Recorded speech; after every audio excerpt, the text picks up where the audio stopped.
Lur, selamat datang di Ngidul Ngalabum Film Cadel. Lur, turut berduka untuk Timothy Anugrah yang meninggal sangat tragis karena dibully. Jadi tolong buat kalian di luar sana, kalau lihat oknum-oknum pembuli, bantu di stop lur, dilawan, berantem deh. Dan buat anak yang dibully, kalian harus support, kalian rangkul. Ini masalah psikologis, bahaya soalnya lur. Nggak kelihatan tapi ngeri ya kan. Oke, balik mana ambil aku Icang dengan quotes hari ini. Rezeki memang nggak kemana, tapi kadang GPS-nya error. Kali ini kita akan mengidul film perampokan yang sangat menarik dan unik lur, yaitu American Animals tahun 2018.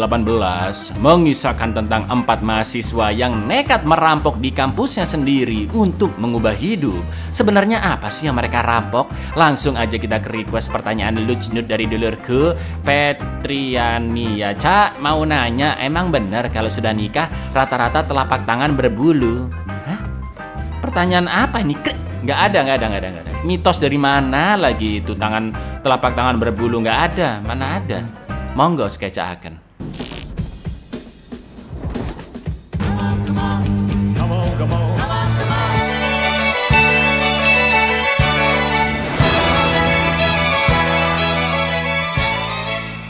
For your information, di sepanjang film, scene sebenarnya akan berganti-ganti antara film yang berdasarkan kisah nyata dengan wawancara tokoh-tokoh asli serta orang-orang yang terlibat. Aduh cak, pusing ini pasti. Tenang lur, tenang, karena nanti akan tak jelaskan secara detail seperti biasa, dan scene-scene ketika wawancara hanya dimunculkan di akhir video saja kok. Dijamin kalian tidak akan kecewa dengan film perampokan satu ini, jadi kancut kita ya lur ya.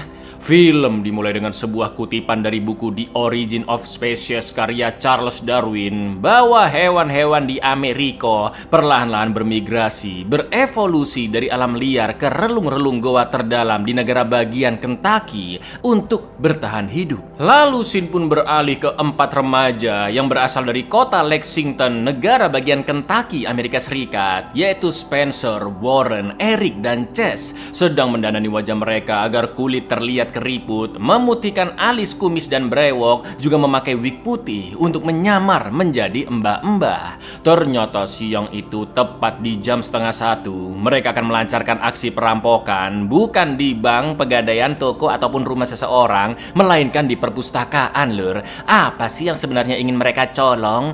Inilah hewan Amerika.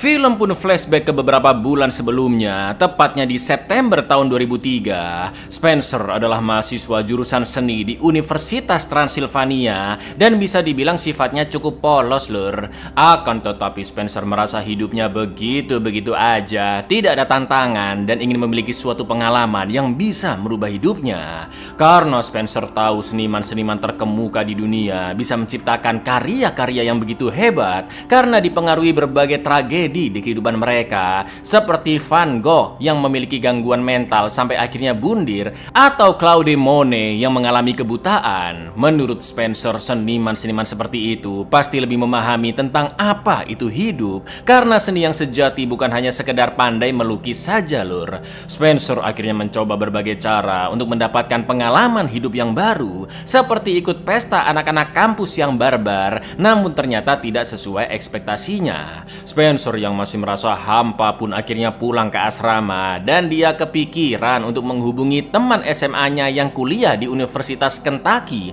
yaitu Warren. Karena Spencer tahu Warren suka berbuat onar dan suka dengan kebebasan yang mungkin bisa membantunya mencari pengalaman hidup baru. Saat itu juga Spencer menemui Warren yang berencana membobol gudang pendingin Superindo cabang Amrik untuk nyolong daging lur.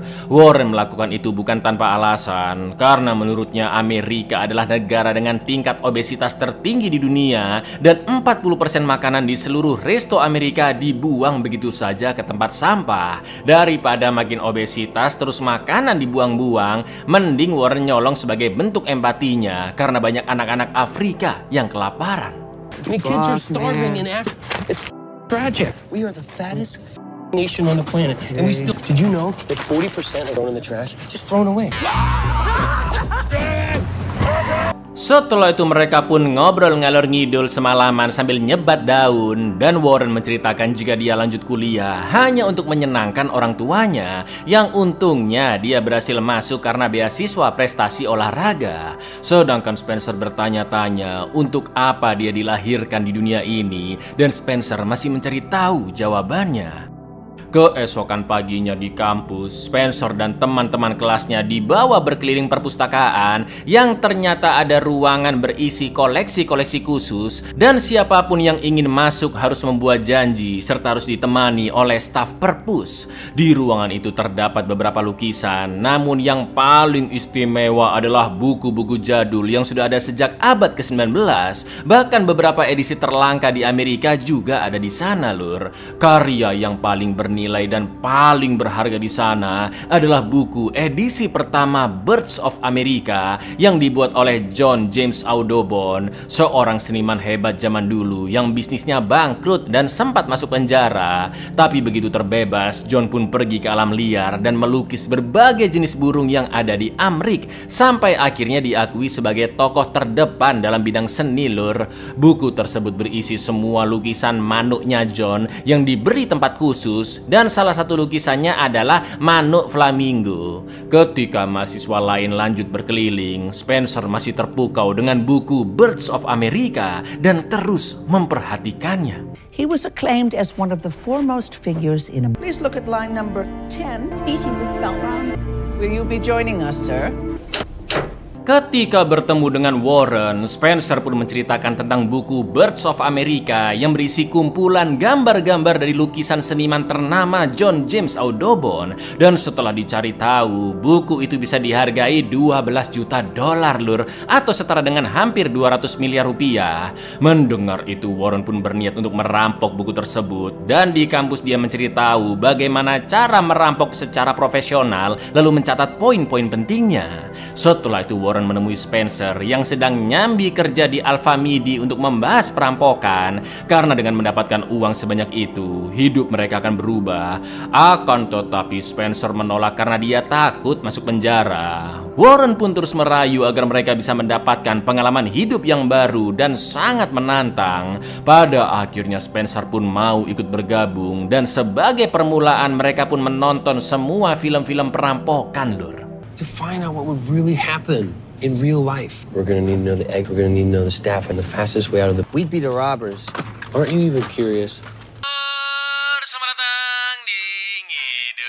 Berikutnya mereka mulai mencatat kebiasaan staf perpus seperti jam masuk dan pulangnya, sampai menggambar denah gedung perpus di potongan-potongan kertas agar tidak dicurigai. Setelah itu Warren menemui seorang ahli pemalsuan kenalannya, sebut saja Kartoyo. Warren menjelaskan jika dia butuh koneksi ke seorang penada yang mau membeli barang-barang langka. Kartoyo pun mengatakan jika dia pernah bertemu seseorang yang mungkin bisa membantu Warren. Akan tetapi Kartoyo hanya pernah sekali saja bertemu dengannya, dan Kartoyo tidak tahu apakah orang itu bisa dipercaya. Orang itu tinggal di New York, tidak menerima panggilan telepon, dan hanya bisa dihubungi melalui email. Begitu mendapatkan alamat emailnya dari Kartoyo, Spencer dan Warren pun segera mengirim pesan. Lalu setelah janjian bertemu di suatu lokasi, mereka berdua pun OTW ke New York selama 12 jam dan juga harus membayar $500 demi bertemu dengan orang tersebut. I mean, we give him $500 for a meeting.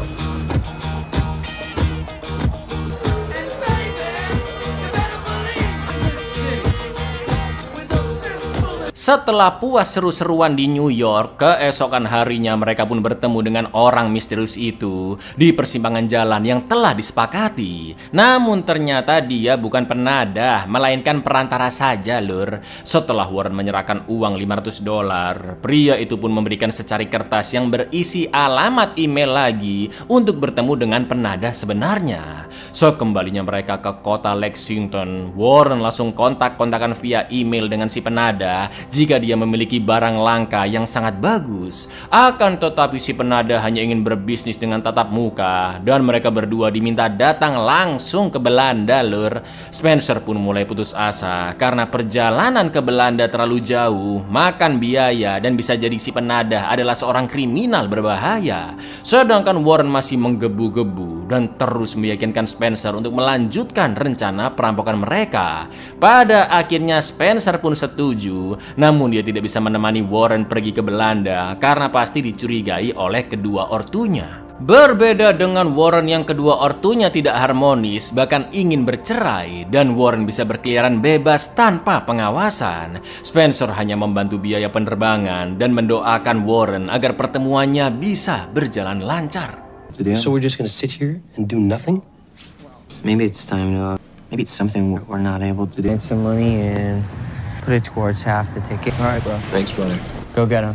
All right. Yeah. Sesampainya Warren di Belanda, dia langsung menemui si penadah di warkop yang sebut saja Tarmidi bersama rekannya. Warren menjelaskan jika dia akan mencuri buku edisi pertama Birds of America yang lokasinya sudah diketahui. Tarmidi pun mengatakan jika buku itu memang sangat langka dan dia berani membayar mahal, asalkan Warren harus memastikan jika buku itu benar-benar asli.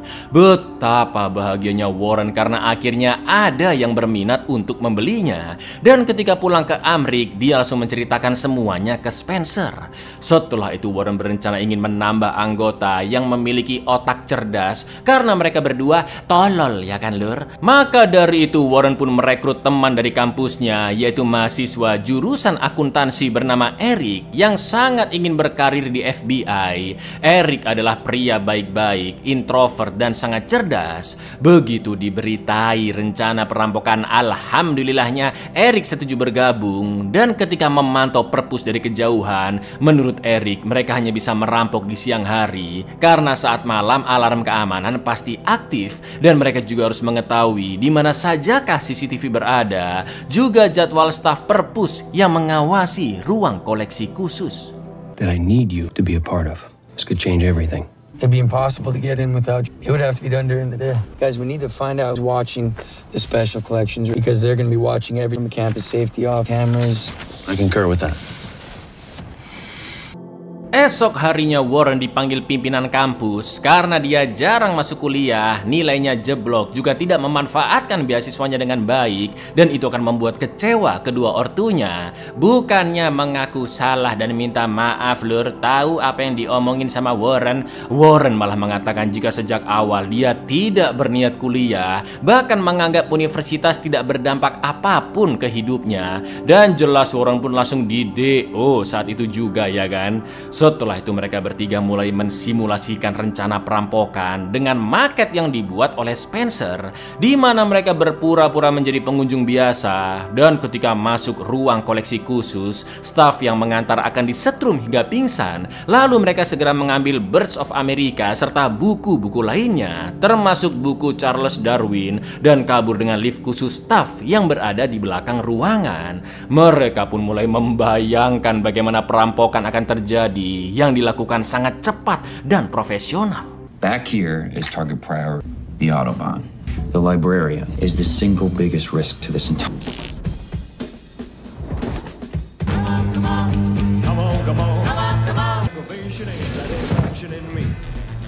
Akan tetapi menurut Eric, mereka masih membutuhkan satu orang lagi yang punya banyak uang dan jago nyetir alias jadi supir untuk mengawasi area sekitar sekaligus membawa mereka kabur dengan aman. Maka dari itu Spencer pun merekrut teman SMA-nya yaitu Chess yang sebenarnya mereka tidak terlalu akrab. Chess adalah anak dari keluarga berada dan sejak usia 12 tahun dibukakan bisnis oleh ayahnya. Bahkan sudah beli rumah sendiri di usia 16 tahun lor.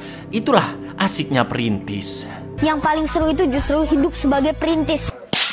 Begitu mengetahui rencana tersebut, awalnya Chess tidak yakin karena mereka pasti akan tertangkap. Namun ketika Warren menjelaskan jika perampokan ini sangatlah mudah dan buku tersebut ditafsir senilai $12 juta, Chess yang tergiur pun akhirnya mau bergabung. Setelah itu mereka berempat berkumpul dan Warren memberikan nama samaran. Eric adalah Tuan Hitam, Spencer Tuan Hijau, Chess Tuan Merah Muda, sedangkan Warren sendiri Tuan Kuning. Setelah itu Warren membagi tugas. Spencer diminta mengurus masalah penyamaran seperti make up, wajah prostetik, pakaian, rambut palsu, dan sebagainya.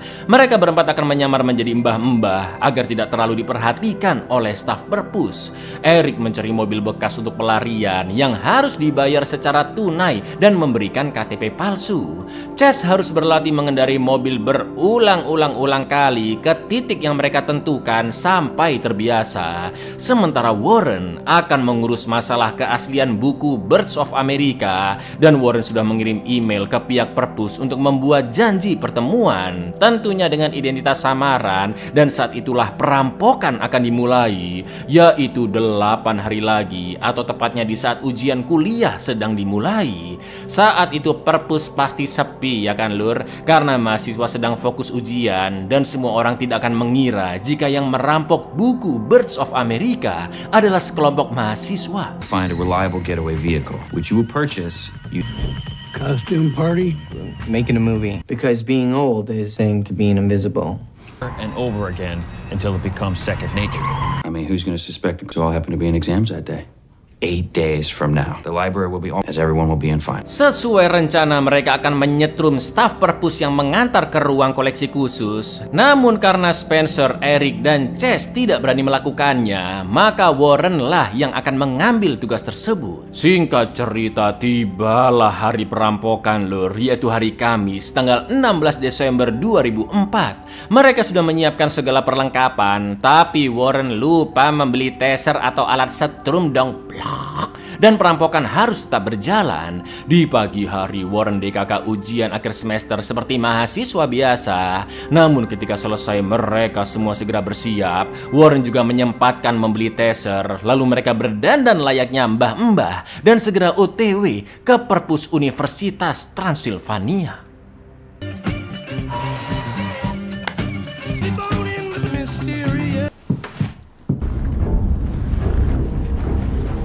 Dalam perjalanan mereka terlihat nervous dan Spencer sampai merasa mual karena mereka adalah perampok amatir ya kan lur. Lalu sesampainya di lokasi mereka pun langsung menyebar dan terlihat celingukan karena mulai panik. Namun saat Warren mendatangi ruang koleksi khusus sesuai janji pertemuannya di email, ternyata staf perpus yang berjaga sebut saja Sumiati sedang mengadakan rapat dengan 3 staf lainnya. Sontak Warren pun membatalkan rencana perampokan karena nggak mungkin dong nyetrum 4 orang sekaligus. Mereka pun sempat berdebat dan Chess ingin teman-temannya lebih tenang dan menunggu sampai rapat itu selesai. Akan tetapi Spencer langsung kabur karena merasa dilihat oleh banyak orang dan khawatir penyamaran mereka akan terbongkar, yang akhirnya mereka semua pun juga ketakutan dan perampokan batal begitu saja lur. That's 4 of them. We're not gonna die on 4 fucking librarians.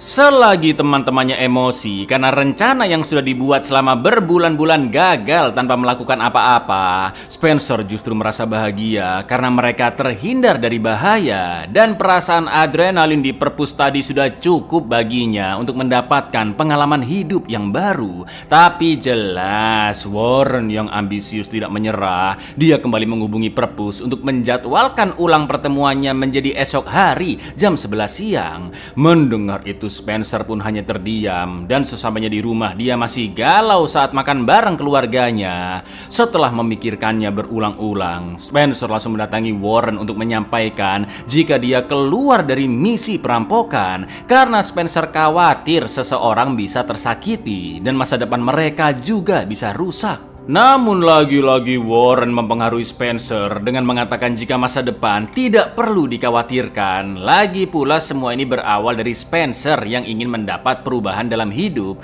Emang 10 tahun lagi ente nggak penasaran? Dan hidup kita pasti akan berubah, kata Warren lur.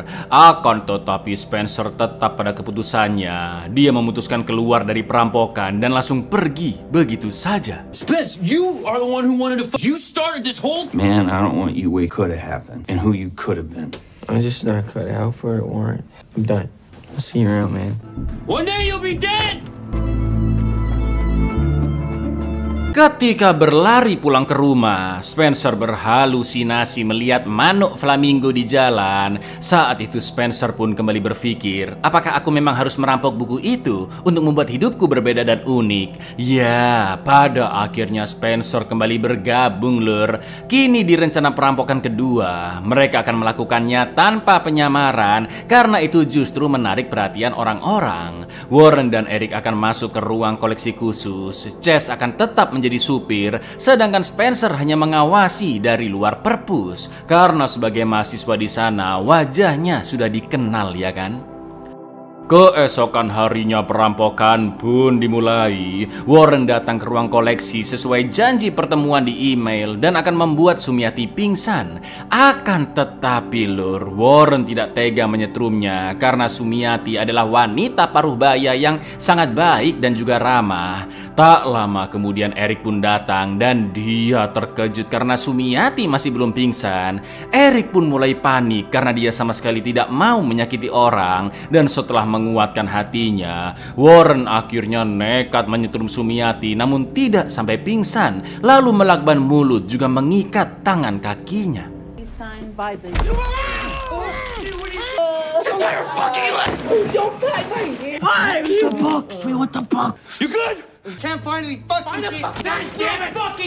Terlihat jelas Eric yang ketakutan, lur, karena melihat Sumiati yang pasti trauma karena kejadian ini. Bahkan dia sampai ngompol, ya kan?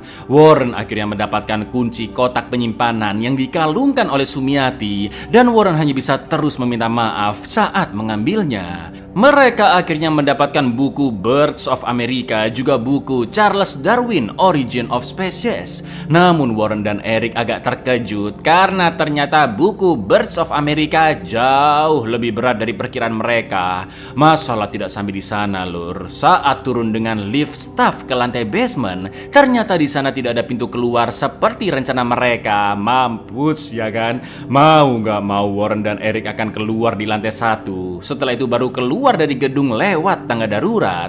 Akan tetapi di sana banyak mahasiswa yang curiga, termasuk seorang staf yang berjaga. Saking paniknya Warren pun kepleset, bukunya terjatuh di tangga dan mereka segera kabur tanpa membawa buku itu karena takut ditangkap oleh security. This is really bad, Warren. Where the is it?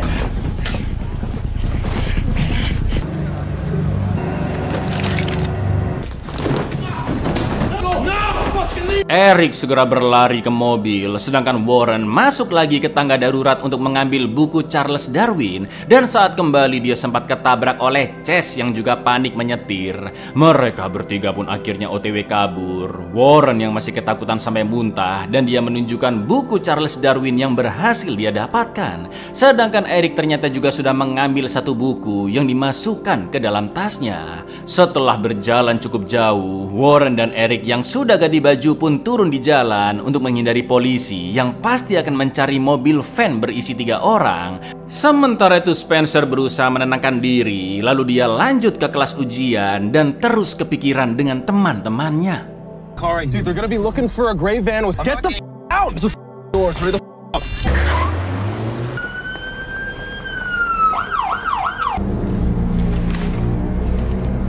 Malam harinya berita perpustakaan yang dirampok pun viral dan polisi masih memburu 4 orang yang diduga pelakunya. Lalu beberapa hari kemudian di tanggal 20 Desember 2004, Spencer and the gang sudah sampai di New York untuk mengecek keaslian 2 buku yang mereka rampok. Spencer dan Warren pun masuk ke sebuah balai lelang dan setelah diamati oleh mbak-mbak asisten di sana, ternyata kedua buku itu memang asli dan sangat langka, lur. Akan tetapi pimpinan lelang harus menafsir perkiraan harganya terlebih dahulu, dan setelah itu Spencer DKK akan dikabari untuk membahas penjualan buku secara tertutup. Sayangnya proses tafsir harga tidak bisa dilakukan hari itu juga karena pimpinan tidak ada di sana, dan Spencer memberikan nomor HP-nya agar bisa dihubungi. Begitu mereka kembali ke mobil van dan menjelaskan apa yang terjadi di dalam, sontak Chess pun sangat emosi karena teman-temannya terlalu tolol lol, karena sekarang nomor HP Spencer sudah masuk ke sistem balai lelang, yang artinya polisi akan lebih mudah melacak mereka. Saking emosinya, Chase sempat menodongkan pistol karena hidupnya bisa hancur dan berakhir di penjara akibat perampokan bodoh tersebut. Hey, don't tell me to jail, you idiots! This is my life, you are. This isn't some game. Let's talk now. You've killed us.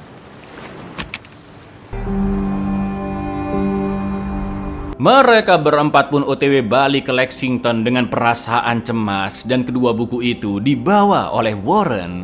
Mereka semakin khawatir polisi akan datang, dan Eric yang masih terngiang teriakan Sumiati saat perampokan terus menyalahkan dirinya sendiri. Begitu pula dengan Warren yang masih terbayang-bayang saat menyakiti Sumiati. Sementara Spencer sangat-sangat gelisah begitu mengetahui email yang digunakan untuk menghubungi balai lelang adalah email yang sama untuk membuat janji dengan perpus, atau dengan kata lain polisi akan semakin mudah melacak mereka, ya kan? Hari demi hari pun berlalu, mereka semua sangat ketakutan, dan karena pikiran kacau, Warren sampai nekat nyolong di Indomaret. Spencer kecelakaan ringan karena ngelamun, sedangkan Eric terlibat perkelahian di bar hanya karena disenggol. Sampai akhirnya nasib buruk itu benar-benar terjadi, lur. Polisi pun datang bersama FBI untuk menangkap mereka semua.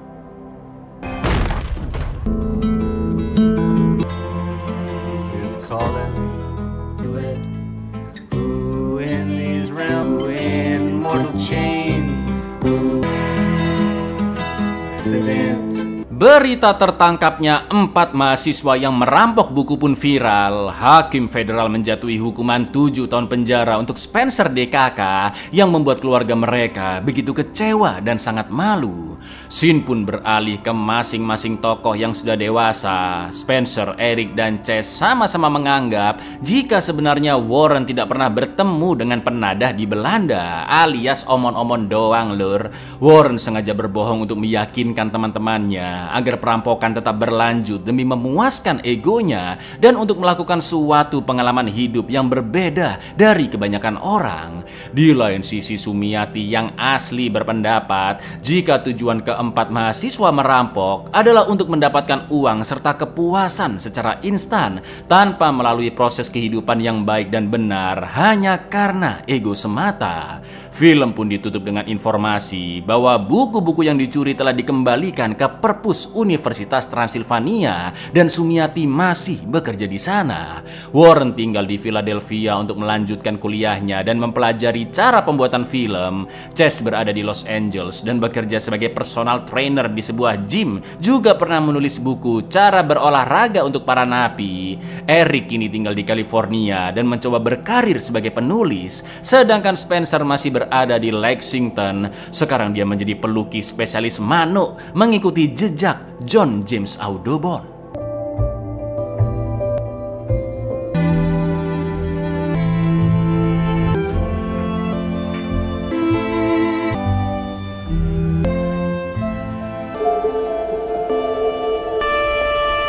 Buyar, inilah film yang memperlihatkan sudut pandang perampok amatir, lur, dan ceritanya sangat unik, menarik juga, ya kan? Sangat ironis memang, hanya karena ego masa remaja yang ingin ada perubahan dalam hidup, ujung-ujungnya ya emang ada perubahan drastis sih ya, tapi masuk bui, ya kan? Dari sini kita belajar, lur, bahwa untuk mendapat pengalaman baru ada banyak caranya. Ikut komunitas bisa, ikut seminar, belajar hal baru, mencoba pekerjaan baru, mencoba skill baru, dan masih banyak lagi. Yang penting jangan apa, lur, terjerumus hal-hal negatif, ya kan? Assalamualaikum.